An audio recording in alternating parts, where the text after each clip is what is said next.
Hotel management లో 45 రోజుల ఉచిత శిక్షణ మరియు ఉద్యోగాలు. ఎస్ఎస్సీ, ఇంటర్, డిగ్రీ చదివిన వారు అర్హులు. వెంటనే కాల్ చేయండి 9154145734.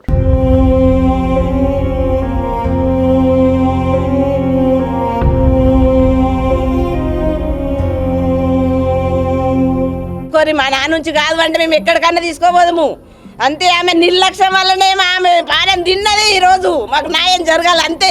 నేను కాళ్ళ మీద పడవేనా మేడం, నేను సార్ కాళ్ళ మీద పడ్డా సార్.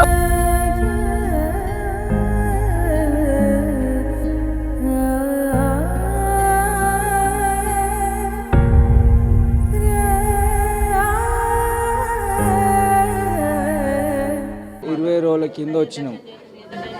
ప్రెగ్నెంట్ కన్ఫర్మ్ అయిందని మేము అడిచి చేసుకున్నాక వచ్చినాక ఇక్కడికి వచ్చిన తర్వాత మాకు తెలిసింది ఏంటంటే 4 months అయిపోయింది, చూసుకోలేదా అని అనింది. అంటే స్కానింగ్ రాసింది, ఒకటి తీసుకొచ్చినాం, రిపోర్ట్స్ ఇచ్చినాము, చూసింది, మెడిసిన్ రాసింది, మళ్ళీ 20 రోజులకు మెడిసిన్ రాసి ఇచ్చింది, పంపించింది. ఆ రోజే స్కానింగ్ తీసుకొని రారి అని చెప్పి స్కానింగ్ కూడా అది రాసి ఇచ్చింది. ఆడ అడ్వాన్స్గా చెప్పుకున్నాం. అదే రోజు ఈ పలానా డేట్ నాడు రమ్మంటే పోయినాం, స్కానింగ్ తీసుకొని ఇక్కడికి వచ్చినాం. ఇక్కడికి వచ్చిన తర్వాత గుండెకు వాపు ఉంది. ఆ స్కాన్ చూసి గుండెకు వాపు ఉంది బేబీకి లోపల, హైదరాబాద్ పోయి స్కానింగ్ తీయించుకొని రండి అని చెప్పింది. మళ్ళీ తర్వాత ఫోన్ చేసి తర్వాత పిలుచుకొని హైదరాబాద్లో లేట్ అవుతుందంట, లేట్ అయితే బాగుండదు, కరీంనగర్ వెళ్ళండి, కరీంనగర్లో తీసుకొని రండి అని చెప్పింది. నెక్స్ట్ డే పోయి కరీంనగర్లో తీసుకున్నాం, స్కానింగ్ తీసుకొని ఇక్కడికి వచ్చినాం. స్కానింగ్ రిపోర్ట్లో ఆమె స్కానింగ్ చేసేటప్పుడే చెప్పింది, బాబు నీకు గుండె వాపు లేదు, గుండె లోపల 4 గదులు ఉంటాయి, ఒక గది చిన్నగా ఉంది, అది బ్లడ్ సర్క్యులేషన్ అయితలేదు, ఊపిరితిత్తులకు అంతలేదు సరిగ్గా, దానివల్ల ఎఫెక్ట్ అయ్యేది ఉంది, బాబుని మేడం చెప్తుంది అడిగిపోయినాక నీకు రిపోర్ట్స్ అవన్నీ అని చెప్పింది. తీసుకొని వచ్చినాక మేడంకు చూపిస్తే మేడం ఏమంది, బాబు ఇది అట్లనే ఉంచితే తల్లికి కూడా ప్రమాదం అవుతుంది, మంత్స్ పెరిగే కొద్దీ, ఇప్పుడే తీసేయాలి, తీసేస్తేనే బాగుంటుంది, దానివల్ల ఎఫెక్ట్ అవుతుంది అంటే సరే తీసేయండి మేడం అని చెప్పిన. తీసేయండి అంటే నెక్స్ట్ డే అదే రోజు మళ్ళీ వేరే ఎంఆర్ఐ స్కానింగ్ చేయించుకొని రమ్మంది. స్కానింగ్ రిపోర్ట్స్ వచ్చే వరకు 8 o'clock అయింది. అప్పుడు ఓపీ చూడరు, పైకి వెళ్ళిపోయారు మేడం అంటే నెక్స్ట్ డే వచ్చినాం. ఇంకా నెక్స్ట్ డే వచ్చినాక 12-1 గంట అయింది అట్లా వచ్చేవారికి. వచ్చిన తర్వాత చూసినాక ఆపరేషన్ చేసి బాబుని తీసేయాలి అని చెప్పింది. బ్లీడింగ్ బాగా అయితే గర్భసంచి కూడా తీసేయాలి అని అంది. 2 గంటలకు పైన చేసింది. బ్లడ్ ప్యాకెట్లు ఒక 4-5 ఇంట్లోనే ఎన్ఎస్విలా ఒకటి తీసుకొస్తున్నాము, ఇంకోటి దానికి రిజర్వ్ చేయమంటున్నారు. 4-5 మా బామ్మరిది నేను అదే పని, ఇంకా కిందికి పైకి ఒకటి కాదు, దాదాపు ఇండ్ల ఇది చేసిన తర్వాత బాబుని తీసి బేబీని తీసి చూపించింది నాకు. మాయ కిందికున్న బ్లీడింగ్ అవుతుందని చెప్పింది. మరి బ్లీడింగ్ అవుతున్నప్పుడు అదే ఆపరేషన్లో నా భార్య గర్భసంచి తీసేస్తే నా భార్య బతుకు. ఆమె అప్పుడు తీయకుండా మా అత్తమ్మని ఒక్కదాన్నే ఉంచుకొని ఆడ ఒక్కరే ఉండాలంటే మేము అందరం కిందికి వచ్చినాం. ఆడ మా అత్తమ్మ ఒక్కతుంటే ఇంతగానం ఎందుకు అవుతుంది, ఇంత టైం ఎందుకు తీసుకుంటున్నావు నువ్వు అని అడిగితే, నీకేం తెలుసమ్మా, నువ్వు కిందికి పోయి మీ చెల్లెని రమ్మనంటే ఆమె భయపడుతుందమ్మా అని చెప్పింది. అయినా కూడా 2 hours 3 hours చూసి బాబు ఇది క్రిటికల్గా ఉన్నది, వెంటిలేటర్ మీద పెట్టాలి, మన దగ్గర వెంటిలేటర్ లేదు, హార్ట్ కొంచెం ఎక్కువ అది ఉంది అని చెప్పి అది తీసేయాలి, బ్లీడింగ్ ఆగాలంటే. ఇప్పుడైతే ప్రజెంట్ నేను బ్లీడింగ్ ఆగకుండా ట్యూబ్ పెట్టిన, ట్యూబ్తోని ఆగుతుంది, ఒకవేళ ఆగపోతే అందులోకి పోయిన తర్వాత అందులో షిఫ్ట్ చేసిన తర్వాత నేను గర్భసంచి తీసేస్తా, అప్పుడైతే క్యూర్ అవుతుంది, నార్మల్ ఉంటుంది అని. నేను అప్పుడు కూడా అడిగిన, అమ్మ మేడం నువ్వు గర్భసంచి తీసేస్తా అంటే ఇళ్ళనే తీసేయచ్చు కదా, అందులోకి ఎందుకు అని అంటే, అందులో వెంటిలేటర్ ఉన్నది ఇక్కడ లేదు అని అన్నది. అందులోకి తీసుకుపోయింది. రాత్రి 11 గంటలకు ఏమో స్టార్ట్ చేసారు తీసేయాలి గర్భసంచి అని. అక్కడికి పోయిన తర్వాత మంజునాథలో వాళ్ళు చెప్పారు చేస్తుండగానే చనిపోవచ్చు అని, ఇంకా అగ్రిమెంట్ రాయించుకున్నారు వాళ్ళు. అది రాయించుకొని గర్భసంచి తీసేసిన తర్వాత 3 అయింది. అప్పటికి 3కి బయటకు వచ్చి డాక్టర్ అన్నారు, ఎవరెవరో 12 మంది డాక్టర్లు ఉన్నారు, ఇది ఇట్లున్నా అట్లున్నా అని చెప్పి మాకేం అర్థం కాలే వాళ్ళు ఏం చెప్తున్నారు. 48 hours గడిస్తేనే ఏమైనా చెప్పగలుగుతామన్నారు.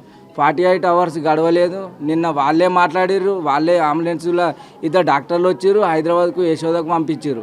ఆడిపోతే వాళ్ళు క్రిటికల్ కండిషన్ ఉంది, బేబీ బాడీ తట్టుకునే శక్తి లేదు. ఈమెకు బీపీ తక్కువ ఉన్నది, పల్స్ హై ఉన్నది. ఈడ 173 ఉంటే అక్కడికి వెళ్ళేసరికి 193 ఉంది. మళ్ళీ ఈమెకు బీపీ కొంచెం 3 ఇంజక్షన్లు పెడితే బీపీ 40 అట్లా వచ్చిందంట. వాళ్ళు డాక్టర్లు చెప్పారు. ఆడికి పోయిన తర్వాత ఇక చనిపోయింది 11 గంటలు. వాళ్ళే ఫోన్లు కూడా చేసారు సార్. ఈ మేడం అక్కడికి ఫోన్ చేసి చెప్పింది డాక్టర్కి. మేము అక్కడికి పోయేసరికి అన్నీ అయిపోయినాయి.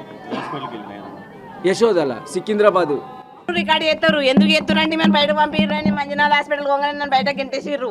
ఇగో ఫస్ట్ నేనే ఉన్నా, నా అల్లుడు సుధా భయపడతాడు, మా చెల్లె అల్లుడు. నేను పెద్దమ్మని అవుతా, నేనే దగ్గర ఉన్నా. మాటి పోతా, అమ్మ నువ్వు వెళ్ళమ్మా నువ్వు 10 నిమిషాలకు నేను చెప్తా తీయమ్మా అని మేడం సుతాంది అనేది 4 గంటలు సతాయించింది. బ్లీడింగ్ అవుతుంది అన్నది తప్ప ఆమె ఏం ట్రీట్మెంట్ చేస్తలేదు. అట్లనే ఉంటుంది. అది ఏం చేయలేమమ్మా, ఏం చేయలేము. బ్లీడింగ్ అవుతుంది, గణేష్ బ్లీడింగ్ అవుతుంది, వాళ్ళకి భర్తకు చెప్తుంది. ఆయన ఒకసారి చూపించింది సుతా బ్లీడింగ్ ఇట్లా అవుతుంది అని చూపించింది.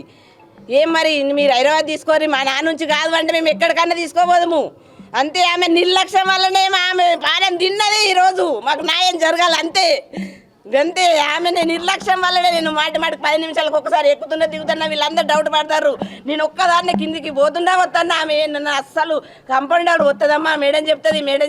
2 ముగ్గురు కంపౌండర్ ఉన్నారు. ఒక పాప ఆమె ఆడిపాప సుతుంది చెప్తుందమ్మా. అందరిని అడుగుతాను. ఆయమ్మ కాన్సెంట్ బదిలాడుతున్నా నేను. అస్సలు ఎవరు చెప్తుంది, మేడమే చెప్తుంది. అల్ల సుద్దా 4 సార్లు వచ్చారు. ఎవరు చూసినా వస్తుంది అవుతుంది, మంచిగా అయింది, ఏర్పడి చేస్తుంది అంటే ఆమె అవస్థకు తప్ప అటు ఇటు చూస్తుంది తప్ప వాళ్ళ భర్తను ఏర్పడి చేస్తుంది, వాళ్ళ మమ్మీని ఏర్పడి చేస్తుంది తప్ప ఆమె ఏం ఏర్పడి చేస్తలేదు. ఆమె అవస్థకు కళ్ళు అటు ఇటు అంటే ఆమె ఏర్పడి చేస్తుందని అన్ని దొంగ మాటలు మాట్లాడుతుంది మేడము. సార్లు అందరూ అంతే, అందరూ డల్గానే ఉన్నారు. ఆమె గర్భసంచి ఆపరేషన్ సుత చేసిందో చేయలేదో మాకు ఏది చూపించలేదు, మాకు ఏది చెప్పలేదు. ఇదే ఇక వాళ్ళందరూ ఇక డౌట్లోనే ఉన్నారు, వాళ్ళు టెన్షన్లోనే ఉన్నారు. 1 ఇయర్ 1 సంవత్సరం బాబు. ఆమె 3 రోజుల నుంచి ఆ బాబు ఏడుతా ఉన్నాడు, తల్లి కోసం ఏడుతా ఉన్నాడు. ఆమె నిర్లక్ష్యమేనే. మొన్న నుంచి అంటనే ఉన్నా, అమ్మ నువ్వేమవుతావు అంటే పెద్దమ్మని అవుతా మేడం, మేము మీ చెల్లేదమ్మా అంటే నా చెల్లె భయపడుతుంది మేడం అని చూద్దాం మేడం. నేను కాళ్ళ మీద పడవేనా మేడం, నేను సార్ కాళ్ళ మీద పడ్డా సారు. మా తమ్ముడు గణేష్, మా మరదల పేరు అశ్విని. వీళ్ళు 20 రోజుల కింద ఈ హాస్పిటల్కి రావడం జరిగింది. మేడం చెక్ చేయడం జరిగింది. చెక్ చేసి మనకు మెడిసిన్ రాసి పంపించి మీరు మళ్ళీ వచ్చేటప్పుడు స్కానింగ్ తీసుకొని రండి, హైదరాబాద్ పోవాలని చెప్పడం జరిగింది. వీళ్ళు హైదరాబాద్ అయితే దూరం అవుతుంది, మనకు అక్కడ లేట్ టైం అవుతుందని చెప్పేసి కరీంనగర్ కూడా వెళ్ళొచ్చు, కరీంనగర్ కూడా పోతే అక్కడ కూడా తీస్తారని చెప్పేసి మేడమే చెప్పడం జరిగింది. మళ్ళీ వీళ్ళు మేడం చెప్పిన విధానంగా కరీంనగర్ పోవడము, స్కానింగ్ తీసుకోవడం రావడం జరిగింది. వచ్చిన తర్వాత మొన్న గురువారం వచ్చారు. ఫస్ట్ గురువారం వచ్చిన తర్వాత నైట్ చూడడం జరిగింది. చూసి ఏమైందంటే స్కానింగ్లో చెప్పిన విషయము, బేబీకి గుండె వీక్ ఉంది, 4 గదులలో ఒక గది మొత్తం వీక్ ఉంది, ఆపరేషన్ చేయాలి అంటే అది నైట్ కావడంతో మొన్న శుక్రవారం రోజు హాస్పిటల్కి రావడం జరిగింది. వచ్చిన తర్వాత ఆపరేషన్ చేస్తామని చెప్పారు. ఆపరేషన్ పెద్ద ఆపరేషన్ చేసి బేబీని తీయడం జరిగింది. అది ఒక 2 నుంచి 3 గంటల సర్జరీ చేయడం జరిగింది. పెద్ద ఆపరేషన్ చేసి తీసినప్పుడు బేబీని బయటకు తీసిన తర్వాత బ్లీడింగ్ ఎలాగ అవుతుంది, నీది నాకు వచ్చింది అన్నమాట. ఎలా బ్లీడింగ్ అవుతుంది? నువ్వు ఒకటి ఫస్ట్ సర్జరీ చేసినావు, బేబీని బయటకు తీసిన తర్వాత బ్లీడింగ్ ఎక్కువైన తర్వాత నువ్వు మళ్ళీ నెక్స్ట్ మంజునాథ్ హాస్పిటల్ షిఫ్ట్ చేసిన తర్వాత గర్భసంచి తీసేయాలని మళ్ళీ ఆపరేషన్ చేసినావు. ఫస్ట్ ఆపరేషన్ చేసినప్పుడు నువ్వు మన కుట్లు ఎలాగే జరిగింది ఇక్కడ. నువ్వు అంత బ్లీడింగ్ కాగా 9 నుంచి మనకు 12 ప్యాకెట్ బ్లడ్ ఎక్కించినప్పుడు నువ్వు అంత బ్లీడింగ్ కాగా కుట్లు ఎలా చేసినావు ఫస్ట్ సర్జరీకి బేబీని బయటకు తీసినప్పుడు. అప్పుడే గర్భసంచి ఎందుకు తీసేయలేదు? కుట్లు వేయడం జరిగింది. మళ్ళీ ఒకటి దీంట్లో వెంటిలేటర్ లేకపోతే నువ్వు మంజునాథ్ హాస్పిటల్ షిఫ్ట్ చేయడం జరిగింది. వెంటిలేటర్ ఇంత హాస్పిటల్ ఎందుకు పెట్టుకుంటారు మీరు ఎత్తలు? దాంట్లో షిఫ్ట్ చేసి అక్కడ గర్భసంచి తీసేసి మొత్తం బీపీ ఏమి లేదు, రాత్రి 12 గంటల ప్రాంతాన మొత్తము గర్భసంచి తీసేసి పొద్దున మొత్తం ఇప్పటి వరకు బీపీ ఏమి లేదు సార్. ఇక్కడ మొత్తము 40 బీపీతో వీళ్ళను మళ్ళీ హైదరాబాదు ఇదే మానస మేడము యశోద హాస్పిటల్లో మాధవిరెడ్డి మేడంకు మాట్లాడింది. మొత్తం వాళ్ళే హాస్పిటల్ వాళ్ళే ఫోన్లో మాట్లాడి అంబులెన్స్ మాట్లాడి ఇక్కడ నుంచి పంపించి అక్కడికి రిఫర్ చేయడం జరిగింది సార్. ఇక్కడ అలా ఎలా చేస్తారు సార్? ఇక్కడ వీళ్ళ నిర్లక్ష్యం వల్లనే ఈరోజు మా మరదలు ప్రాణం పోయింది సార్. నిండు ప్రాణం పోయింది సార్. ఇక్కడ రోజు మా మరదలు సీసీ ఫోటోస్ తీయండి, ఎలాగ వచ్చారు ఇద్దరు బండి మీద వచ్చిన వాళ్ళు. ఈరోజు ఇలా డెడ్ బాడీ శవం ఎలాగ ఉంటుంది ఇలా చెప్పండి ఒకసారి.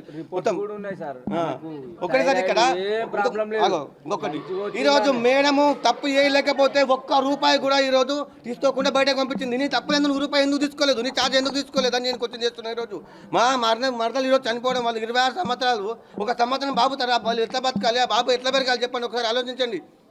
మరి ఏం లేదు, ఇలా ఖచ్చితంగా మా మరదలు ప్రాణం పోయింది ఈరోజు. ట్రీట్మెంట్ డబ్బులు ఏం రూపాయి తీసుకోలేదు, నువ్వు ఎందుకు తీసుకోలేదు? నువ్వు తప్పు నువ్వు కరెక్ట్గా చూసిందా అదే తప్పు ఏంటంటే నువ్వు డబ్బులు తీసుకోవాలి కదా. నువ్వు డబ్బులు తీసుకోకుండా ఎట్లా పంపిస్తున్నావు వీళ్ళను? అక్కడ తీసుకున్నారు అక్కడ వాళ్ళు మేమే పే చేసినాం అక్కడ.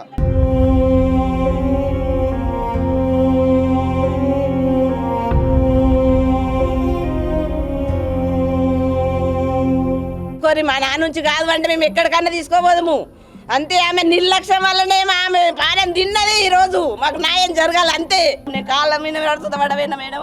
నేను చాలా కాళ్ళ మీద పడ్డా సార్.